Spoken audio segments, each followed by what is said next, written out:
প্রিয় শিক্ষার্থীগণ, আশা করি তোমরা সবাই ভালো আছো। আমরা এর মধ্যে বাস্তবতা দিয়ে জেনেছি আমরা ঘরে, করোনা দূরে। তবে এই থিওরি করোনার ক্ষেত্রে প্রযোজ্য, কিন্তু শিক্ষা লাভের ক্ষেত্রে আমরা কিন্তু দূরে নই, আমরা তোমাদের পাশেই আছি। আমরা কিছু ক্লাস নিচ্ছি তোমাদের কল্যাণের জন্য। আশা করি এগুলো প্রতিদিনই তোমরা লক্ষ্য করবে। আমি আজকে একটা বিষয় নিয়ে এখানে উপস্থিত হয়েছি। আমার আজকের আলোচ্য বিষয় আর্লি ম্যারেজ, আর এই গল্পটার নাম দেওয়া হয়েছে দ্য স্টোরি অফ শিল্পী। আসো আমরা এই গল্পটা ভালো করে জানি।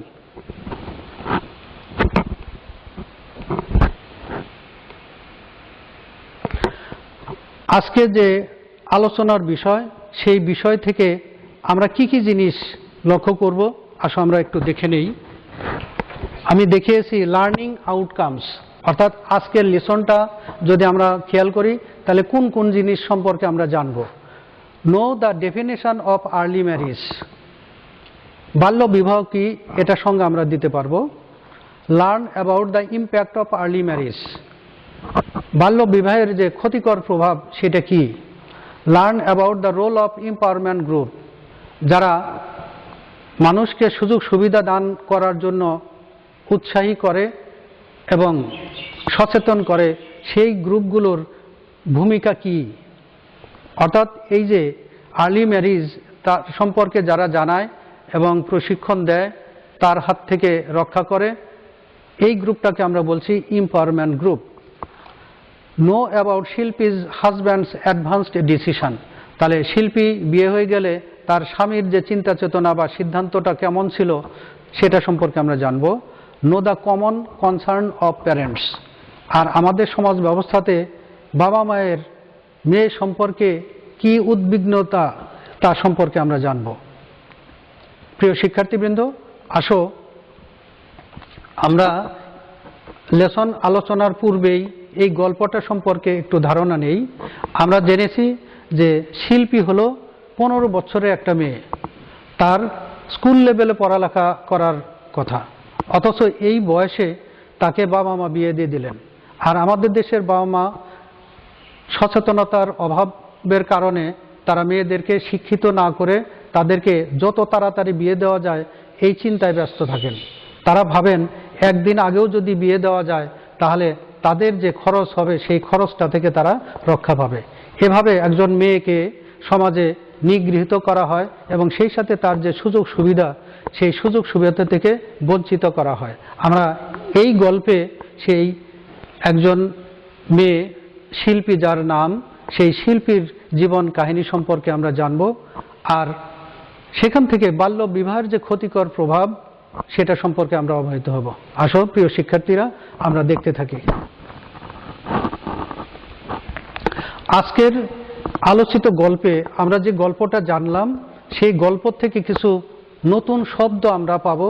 আসো সেই শব্দগুলো নিয়ে আমরা একটু কথা বলি। আমি দেখিয়েছি, দেখো, new words and their meaning.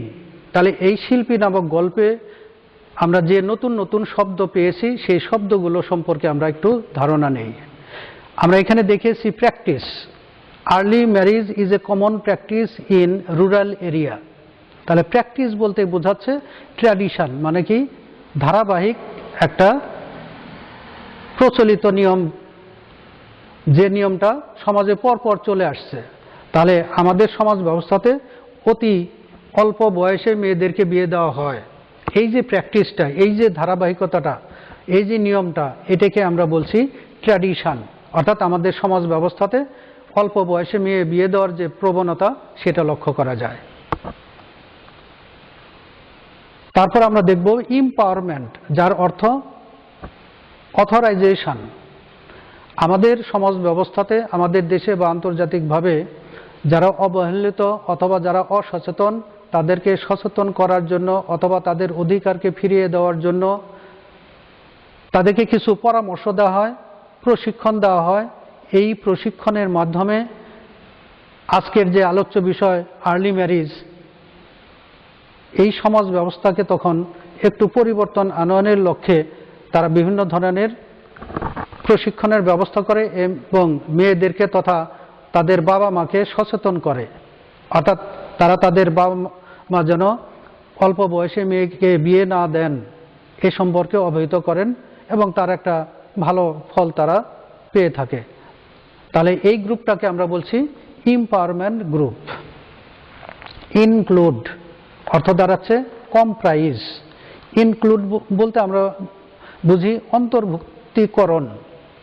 এখানে কম্প্রাইজ বলতে আমরা যেটা পাচ্ছি যে এই যে বিবাহ প্রথাটা অর্থাৎ গ্রামে গঞ্জে আর্লি ম্যারেজের প্রথাটা, এটা দেখা যায় যে অল্প বয়সের মেয়েদের জীবনে এটা জড়িত রয়েছে, অন্তর্ভুক্ত রয়েছে, অর্থাৎ তারা এর পরিণতিতে খুব অসহায় অবস্থায় পড়ে। এ সম্পর্কে আমরা জানব। দেন ইফেক্টিভলি অর্থ দাঁড়াচ্ছে সাকসেসফুলি। আমি স্ক্রিনে দেখিয়েছি প্রত্যেকটা শব্দ ইংলিশে, তবে তোমাদের অবশ্যই এগুলোর বাংলা অর্থ জানা দরকার। ইফেক্টিভলি অর্থ সাকসেসফুলি, ফলপ্রসূভাবে। অর্থাৎ এই যে এম্পাওয়ারমেন্ট গ্রুপ আমাদের সমাজে কাজ করেন, এই নিগৃহীত বা অবহেলিত নারীদের নিয়ে কাজ করেন, তারা সফলভাবে কোনো কোনো ক্ষেত্রে এমন পদক্ষেপ নেন যার প্রেক্ষিতে এই যে আর্লি ম্যারেজ অথবা ডিপ্রাইভেশন অফ রাইটস এগুলো সম্পর্কে তাদেরকে সচেতন করেন এবং তারা ফলপ্রসূ হন, সফলতা লাভ করেন। Reproductive, generative. তাহলে এখানে যে জিনিসটা রিপ্রোডাক্টিভ বলতে আমরা বুঝি যে জন্মদান। অর্থাৎ এই যে অল্প বয়সে একটা মেয়ে যখন 15-16 বছর বয়সে বিয়ে হয়ে যায়, তখন থেকেই স্বামীর ঘরে যখন যায় সে কিন্তু তাকে বড় একটা দায়িত্ব গ্রহণ করতে হয়। একটা নতুন প্রজন্মের জন্ম সে দেয়, অর্থাৎ একটা সন্তান ধারণ করে, তার জন্ম দেয়। তাহলে এই সিস্টেমটাকে আমরা বলছি রিপ্রোডাক্টিভ সিস্টেম। কাউন্সেলিং অর্থ অ্যাডভাইস, উপদেশ দেওয়া। তাহলে আমাদের যারা এম্পাওয়ারমেন্ট গ্রুপের সদস্য তারা কি এইরকম অবহেলিত নারীদেরকে পরামর্শ দিয়ে থাকেন। তাহলে আমরা কাউন্সেলিং অর্থ বুঝলাম অ্যাডভাইস, পরামর্শ। সাপোর্ট অর্থ অ্যাসিস্ট, সাহায্য করা। তাহলে এই এম্পাওয়ারমেন্ট গ্রুপ এনজিও হোক অথবা গভর্নমেন্ট হোক, এই গ্রুপগুলো কি এই নিগৃহীত নারীদেরকে, অবহেলিত নারীদেরকে ফিনান্সিয়াল সাহায্য করে থাকেন। তাহলে কি তাদের জীবন ব্যবস্থা পরিবর্তনের জন্য তারা গুরুত্বপূর্ণ ভূমিকা রাখেন। কমপ্লিকেশন অর্থ ডিফিকাল্টি। আমরা তাহলে এখান থেকে জানবো যে কমপ্লিকেশন অর্থ জটিলতা। তাহলে একজন মেয়ে অল্প বয়সে যখন বিয়ে হয়, সে যখন একজন সন্তানকে ধারণ করে, এই সন্তানটা প্রসব করতে যে তার জীবনের ঝুঁকি নিয়ে তাকে সন্তানকে জন্ম দিতে হয়। তাহলে এই যে ঝুঁকিপূর্ণ অবস্থা, এইটাকে আমরা বলছি কমপ্লিকেশন। পরবর্তীতে দেখানো হয়েছে মরবিডিটি, ইলনেস। এর অর্থ দাঁড়ায় অসুস্থতা। মরবিডিটি অর্থাৎ ইলনেস, অসুস্থতা। তাহলে কি অল্প বয়সে একটা মেয়ে যখন বিয়ে হয়ে যায়, সে যখন সন্তান ধারণ করে, সে তখন বিভিন্ন ধরনের রোগে আক্রান্ত হয়, অর্থাৎ তার স্বাভাবিক জীবনযাত্রা ব্যাহত হয়। তাহলে এই যে অসুস্থ অবস্থা, অস্বাভাবিক অবস্থা, এটাকে আমরা বলছি মরবিডিটি বা ইলনেস। তাহলে বেশ কিছু নতুন শব্দ নিয়ে আমরা জানলাম।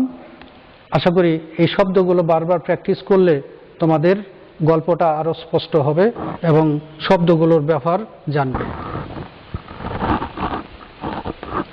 প্রিয় শিক্ষার্থীরা, আসো আমরা এবার দেখব practice with the different forms of words. আমরা টেক্সট পড়ি, টেক্সট পড়ে পড়ে কতগুলো নতুন ওয়ার্ড পাই, সেই ওয়ার্ডগুলো যদি আমরা বিভিন্ন ফর্মে রূপান্তর করতে পারি, তাহলে সেন্টেন্স প্যাটার্ন বা ওয়ার্ড প্যাটার্ন এগুলো সাজাইতে বা লিখতে আমাদের জন্য সহজবোধ্য হবে। আমরা আসলে কি এই ওয়ার্ড ফরমেশন খুব কম প্র্যাকটিস করি, তবে এগুলো অবশ্যই জানতে হবে। না জানলে এই সেন্টেন্স, একটা সেন্টেন্স শুদ্ধ করে লিখতে হলে ওয়ার্ড কোন জায়গাতে কোন ধরনের ফর্ম হবে সেগুলো কিন্তু স্পষ্ট হয় না। এজন্য অবশ্যই এই ওয়ার্ড সম্পর্কে আমাদের ধারণা ক্লিয়ার করে নিতে হবে। আমি দেখিয়েছি আমরা যখন পার্টস অফ স্পিচ পড়ি, সেই পার্টস অফ স্পিচগুলোর মধ্যে এই 4টে ফর্ম যদি আমরা ভালো করে জানি, অর্থাৎ ওয়ার্ড ফরমেশন জানি, তাহলে সেগুলো আমরা সঠিক ব্যবহার করতে পারবো। Noun form, verb form, adjective form, adverb form. তাহলে এই ফর্মগুলো আমরা একটু ভালো করে জানবো। আর সব ক্ষেত্রে যে 4টা ফর্মই থাকবে তা না, তবে কোনটার কয়টা ফর্ম আছে সেগুলো নিঃসন্দেহে আমাদের জানতে হবে। আমরা দেখিয়েছি নাউন, এখানে লিখেছি কি ম্যারিজ, তাহলে এই ম্যারিজ কথাটা নাউন ফর্ম, ম্যারি এইটা ভার্ব ফর্ম, ম্যারিড এটা হলো অ্যাডজেক্টিভ ফর্ম, তবে এটার অ্যাডভার্বিয়াল ফর্মটা এখানে দেখানো হয় নাই। আমরা দ্বিতীয়টা ওয়ার্ড দেখিয়েছি সেটা হলো প্র্যাকটিস, এটা হলো নাউন, অনুশীলন। প্র্যাকটিস এটা হলো ভার্ব, তাহলে দুইটার মধ্যে কিন্তু উচ্চারণগত তফাৎ আছে। প্র্যাকটিস শেষে চয়ের মতো উচ্চারণ হবে, আর প্র্যাকটিস বর্গীয় জয়ের মতো উচ্চারণ হবে। তাহলে এটা হলো ভার্বটিস, বর্গীয় জয়ের মতো উচ্চারণ হলে সেটা হবে ভার্ব, আর চয়ের মতো উচ্চারণ হলে সেটা হবে নাউন। তাহলে এখানে প্রোনাউন্সিয়েশনের কিছু ব্যবহার থেকে যায়, তোমরা এগুলোও ভালো করে জানবে। অ্যাডজেক্টিভে দেখেছি প্র্যাকটিক্যাল, বাস্তবধর্মী, আর অ্যাডভার্ব প্র্যাকটিক্যালি। তাহলে এভাবে 4টা ফর্ম আমরা অবশ্যই জানব। অ্যাক্টিভিটি কার্যক্রম, এটা নাউন। অ্যাক্টিভেট এটা হলো ভার্ব। অ্যাক্টিভ এটা অ্যাডজেক্টিভ। অ্যাক্টিভলি ফলপ্রসূভাবে এটা হলো অ্যাডভার্ব। তাহলে এভাবে আমরা 4টা ফর্ম সুন্দর করে জানব। সাপোর্টার নাউন ফর্ম, সাপোর্ট সমর্থন করা, verb form, supporting adjective form. Need, নিডটা হলো নাউন, ভার্ব ফর্ম নাউন, আর অ্যাডজেক্টিভ ফর্ম নিডেড। তাহলে এখান থেকে আমরা জানলাম যে একটা ওয়ার্ড বিভিন্ন রূপ বা ফর্ম ধারণ করতে পারে, তবে কোন ফর্মে কোন রূপ ধারণ করে সেগুলো আমাদের একটু ভালো করে জানতে হবে, আর এগুলো দিয়ে অবশ্যই সেন্টেন্স তৈরি করতে হবে।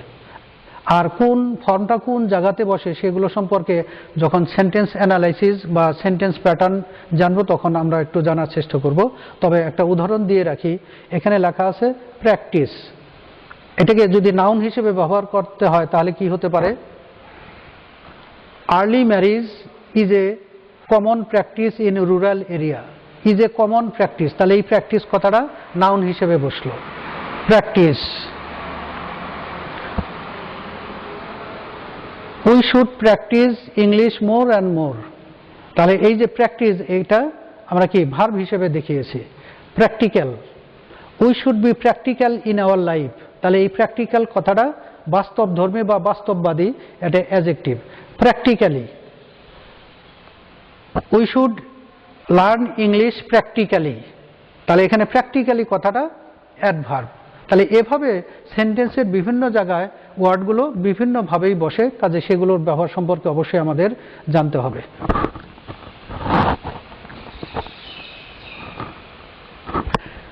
প্রিয় শিক্ষার্থী, ফর ইউর বেটার আন্ডারস্ট্যান্ডিং আসো আমরা দেখি এখান থেকে justifying the understanding of today's lesson. আজকে যে লেসনগুলো আমরা আলোচনা করলাম, আসো এখান থেকে আমরা দেখি যে আমরা কতটুকু শিখলাম। কি তোমরা গল্পটা সম্পর্কে নিশ্চয়ই পরিপূর্ণ ধারণা পেয়েছো? আসো এই প্রশ্নগুলোর সাথে তাল মিলে আমরা দেখি যে আমরা কতটুকু জেনেছি।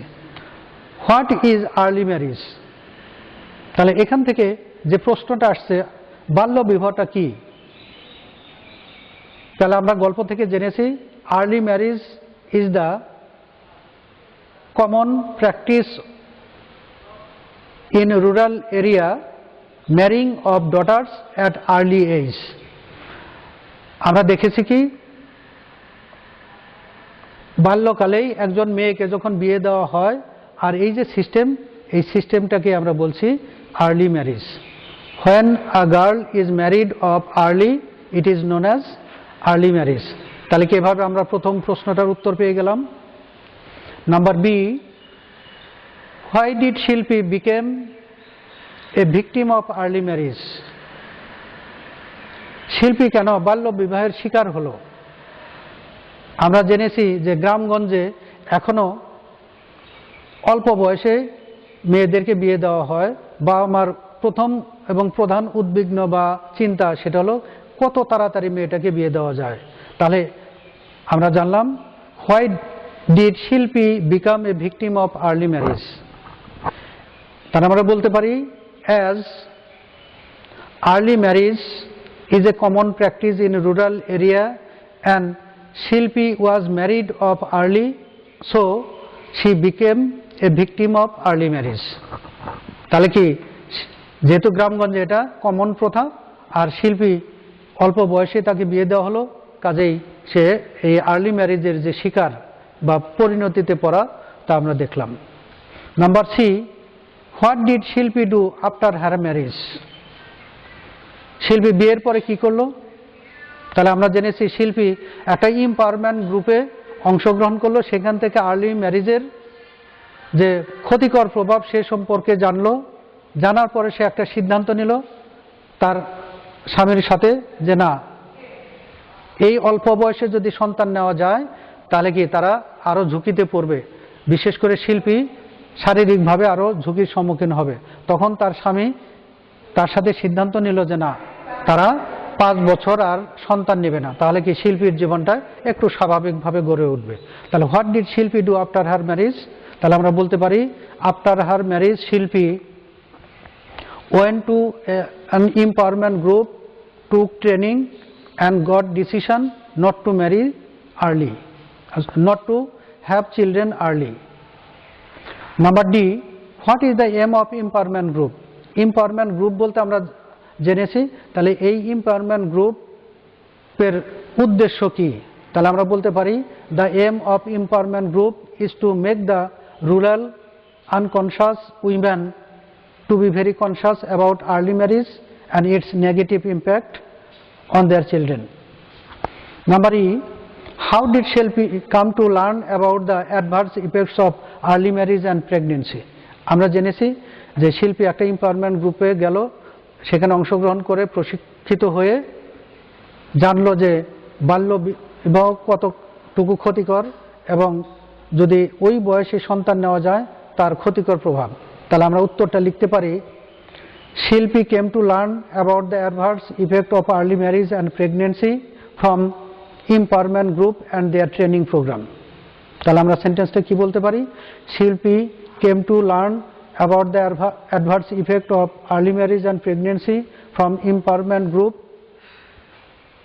And taking training from them.